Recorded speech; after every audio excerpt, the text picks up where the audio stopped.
Notre deuxième entreprise du jour, Elozac, une plateforme qui rachète vos anciens iPhone, iPad, MacBook, bref, tous les produits Apple au meilleur prix du marché. Et avec nous sur le plateau ce matin, son cofondateur, Pierre-Emmanuel Saint-Esprit, bonjour. Bonjour, merci de me recevoir. Je vous en prie. Alors, l'activité principale de votre entreprise, c'est le rachat de produits Apple. Comment vous est venue l'idée? En fait, on part du principe qu'aujourd'hui, beaucoup d'efforts sont faits pour favoriser l'achat des produits. Nous, on a vraiment voulu se focaliser sur l'aspect collecte, c'est-à-dire la revente pour les particuliers. L'idée nous est venue parce que beaucoup de gens ont des produits chez eux à vendre qui peuvent encore servir, encore être réparés et être remis derrière sur le marché du reconditionné. Et on veut vraiment favoriser plutôt le reconditionné plutôt que l'achat de produits toujours neufs. Voilà comme il nous est venu lorsque nous étions étudiants à Berkeley en Californie il y a 2 ans maintenant. En fait, c'est dans la mouvance de la lutte contre l'obsolescence programmée. Exactement. L'obsolescence programmée est vraiment un fléau puisqu'on nous pousse en permanence à renouveler nos produits, à toujours acheter du neuf, alors que par des petites réparations et vraiment le développement de l'expertise d'une filière de la réparation, on peut remettre ces produits sur le marché et ils sont évidemment moins chers in fine pour les particuliers et toujours parfaitement fonctionnels. Est-ce qu'on peut avoir une idée de la taille du marché? Bien sûr. Alors en France, il est évalué aujourd'hui à peu près 1 milliard de produits qui tous les ans en fait peuvent être revendus et lorsqu'on prend la taille européenne, il est carrément de 9 milliards, donc on voit qu'il y a vraiment une profondeur importante de ce marché de produits qui ne sont pas utilisés, qui dorment dans les tiroirs et qui peuvent être réparés. Les gens, ils dorment dans les tiroirs. Alors en général, les produits du coup effectivement sont potentiellement laissés à l'abandon. Certains irréductibles utilisent des plateformes par exemple comme Le Bon Coin pour revendre ces produits, mais il faut trouver le bon prix, il faut gérer l'interaction avec le potentiel acheteur. Il y a parfois effectivement des arnaques.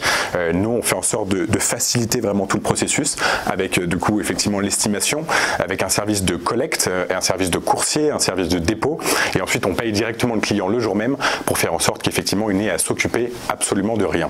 J'allais vous demander quels produits reprenez-vous par exemple et auprès de qui? Ça veut dire tous les particuliers ou les entreprises aussi? Et comment évaluez-vous le prix? C'est là qu'intervient l'intelligence artificielle? Effectivement, alors on reprend tous les produits Apple, c'est-à-dire MacBook, iPhone, Apple Watch, iPad, vraiment avec cette offre assez large. Nos clients sont les particuliers mais aussi les entreprises, notamment ces entreprises qui n'ont pas forcément de personnel dédié au parc informatique, qui ont besoin d'aller assez rapidement pour renouveler leur parc, faire baisser leur bilan carbone en rachetant du reconditionné. Et comment on évalue le prix? Effectivement, beaucoup de données sont en ligne aujourd'hui sur les marketplaces, comme Le Bon Coin, comme Back Market, comme Amazon.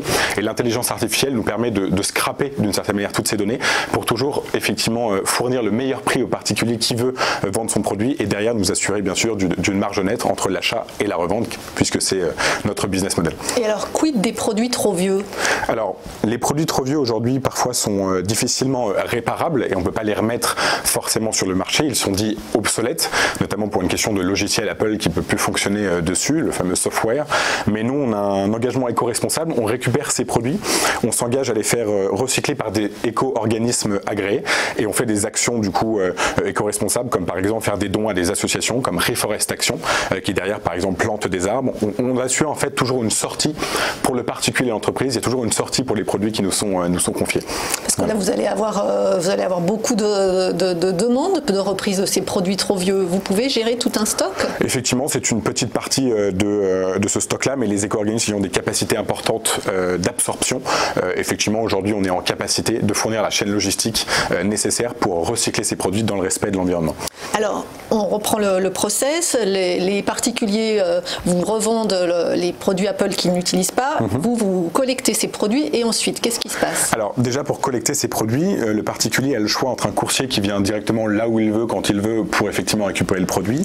Derrière, on va vérifier avec nos experts en interne que le produit correspond à l'estimation qui a été faite sur le site en quelques minutes par le particulier. Et par la suite, effectivement, on le répare, on le reconditionne à neuf via une filière en France de réparation. Et il y a une très belle filière qui est assez méconnue en France, puisqu'elle n'est pas trop connue effectivement du grand public. Vous sous-traitez? On sous-traite effectivement cette partie-là pour des raisons de focus vraiment et de développement de capacité industrielle. Derrière, le produit lui-même effectivement est remis à neuf, en parfait état de fonctionnement, comme un produit qui sortirait d'un Apple Store, et on le revend soit sur des marketplaces qui favorisent le reconditionné, soit en direct pour des particuliers, soit en direct à des entreprises.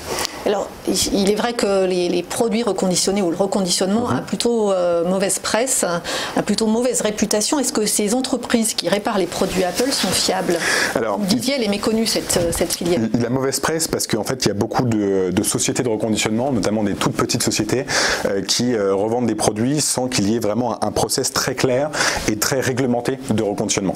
Il est facile aujourd'hui, d'une certaine manière, chez vous, de faire quelques petites réparations, mais pour que le produit soit parfaitement fonctionnel et parfaitement utilisable, il faut une certaine, voilà, il faut une certaine rigueur. Et nous, les sociétés par lesquelles on passe sont des grosses sociétés industrielles françaises qui ont développé avec nous un processus très très précis, très réglementé de réparation. Et le marché du reconditionnement gagnerait énormément. Il y a une loi d'ailleurs sur l'économie circulaire, on pousse cette idée de structurer cette filière, une loi qui va être votée et qui est en train d'être travaillée. Le marché gagnerait énormément à réglementer les choses pour que en fait chaque, si vous voulez, entreprise qui fait du reconditionnement soit obligée de suivre un certain process extrêmement qualifié, extrêmement rigoureux. Voilà, pour que les particuliers effectivement aient confiance en des produits qui sont passés par cette filière. Vous faites partie du groupe de travail pour la loi, hein? On fait partie de ce groupe de travail, effectivement. On pousse différentes choses, notamment une TVA réduite sur les produits reconditionnés, puisque forcément il serait du coup plus intéressant pour les particuliers. Une TVA réduite sur les services de réparation, même si c'est pas directement quelque chose qui nous concerne, on pense que ça serait une excellente idée. Et puis l'idée éventuellement tout simplement d'une sorte de caution lorsque vous achetez un produit en fait par exemple chez Apple, vous payerez un tout petit peu plus cher et vous récupériez derrière effectivement cette caution si jamais vous ramenez le produit, des choses qui existent déjà par exemple sur les bouteilles en verre. D'accord. Et alors que dit Apple du reconditionnement de ces produits, parce que finalement ça l'empêche de vendre ses produits neufs? D'une certaine manière, Apple a quand même, regarde avec bienveillance cette filière, puisqu'on fait un peu le travail de l'éco-responsabilité pour eux. Moi je suis assez persuadé que les marques qui produisent aujourd'hui doivent s'occuper de la fin de vie de leurs produits, et Apple d'une certaine manière délègue, ils font aussi de la reprise en Apple Store, hein, mais ils délèguent d'une certaine manière la collecte de ces produits pour qu'ils ne finissent pas en déchets électroniques dans la nature. Donc pour l'instant on est regardé avec bienveillance par le constructeur. Alors vous nous l'avez expliqué un petit peu, comment fonctionne votre modèle économique? Alors le modèle économique d'une certaine manière est assez simple. On achète effectivement ces produits directement auprès des particuliers et des entreprises. On a des coûts logistiques, des coûts de réparation par la suite, et on fait une marge effectivement avec sur le prix de vente. Donc on fonctionne sur un système de marge entre l'achat et la revente, avec environ 30 jours de besoin en roulement entre l'achat au début avec les particuliers et la vente finale sur une marketplace ou en direct. Est-ce qu'on peut avoir une idée du chiffre d'affaires? Depuis combien de temps existe la société? Alors sur les produits Apple, nous avons lancé l'activité en 2017. Début 2017, on faisait environ 3 millions € de chiffre d'affaires. On a terminé à 600 000 sur la première année. On a fait 1,2 million en 2018, donc on a doublé le chiffre d'affaires sur 2018. Et on a un objectif de 5 millions en 2019, notamment via une expansion européenne.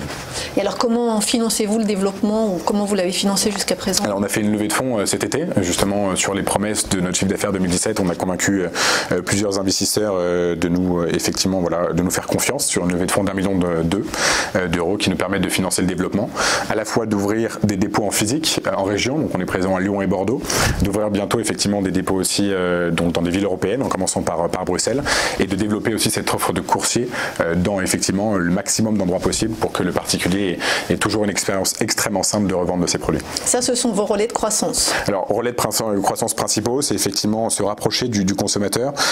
On est assez persuadé qu'aujourd'hui, le tout digital, où il faut envoyer son produit, on a juste une marketplace, le service client est très éloigné et de moins en moins efficace, que le particulier, l'individu a besoin de contact humain, a besoin de rencontrer l'expert, et donc c'est ce qu'on fait avec ces relais en physique, ces dépôts.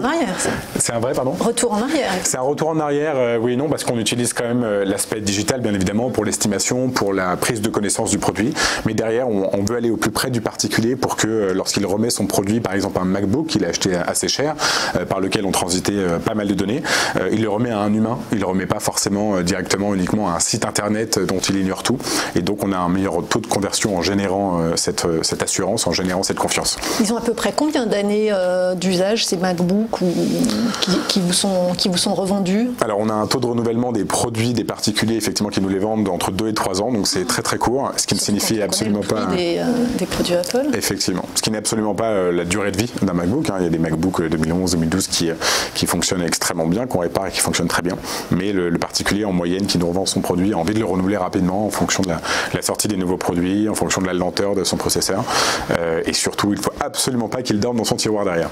Et alors dans vos relais de croissance, il y a aussi l'international, et pourquoi Bruxelles? Vous venez de le... Alors en fait on pense que notre modèle, une fois qu'il est bien établi, il n'y a pas réellement d'énormes barrières à l'international, et Bruxelles ça serait vraiment un test, puisque effectivement il n'y a pas la barrière de la langue, il y a pas mal mal de clients déjà qui nous posent des questions sur notre service, sur notre SAV, sur notre Customer Support qui viennent de Bruxelles. Donc on a déjà un petit peu une sorte d'affiliation naturelle qu'on a envie de développer avec l'aspect physique. Et ensuite on ira effectivement dans d'autres marchés plus larges. C'est-à-dire plutôt le Royaume-Uni, voire même les États-Unis? Alors le Royaume-Uni, il y a le problème actuel que tout le monde connaît, c'est effectivement le côté l'épée de Damoclès. Qu'est-ce que c'est pour une startup comme la nôtre? Effectivement, ça peut représenter un réel danger. On ne peut pas se permettre de faire les investissements et qu'un mois après, on apprenne qu'une réglementation éventuelle sur le marché ou autre fragilise tout. Mais on serait plutôt d'abord un stade européen, dans les endroits notamment où sont implantés les Apple Store, forcément, en commençant par l'Allemagne et potentiellement l'Italie du Nord au départ pour effectivement exporter notre modèle. Est-ce que vous avez des concurrents directs en France et à l'international? Alors, on a des concurrents effectivement sur la partie revente. Un client, comme je disais, peut utiliser une plateforme dite C2C comme Le Bon Coin. Vous pouvez aussi...